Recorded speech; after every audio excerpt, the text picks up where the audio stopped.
I find that most applicants who come to me with an idea for a case submission, they come with a project. They always start with the project. And this reasoning to me seems quite backward, even though I think it's pretty typical that people start with the project. When you're thinking about a K, typically what you want to do in terms of how to conceptualize your training goals and your project is to think, what is my vision for my independent research career?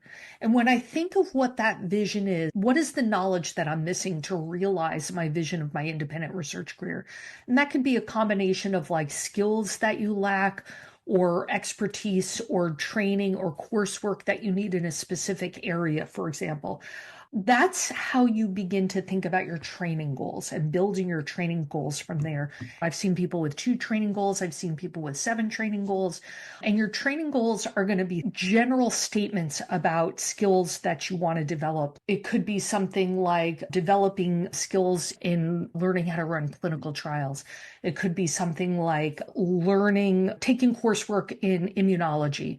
It could be building technical skills around a certain area, immunocytochemistry or whatever, imaging, or building some expertise in data science. When you're thinking about your candidate section, there are 3 parts. The first section is going to be about your training to date. And the second section is going to be about your goals. And those are your short and long-term goals. The second section is really when you say, this is my vision for my independent research career.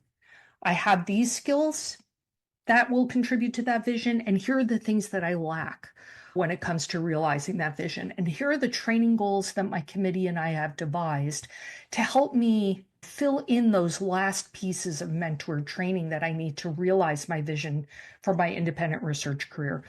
And then that third section of the candidate section is really where you go into the weeds of, okay, let's say I have 3 training goals, and one of them is to develop some expertise in data science. And that's where you talk about, I'm going to take this short course. I'm going to do guided readings with this advisory committee member.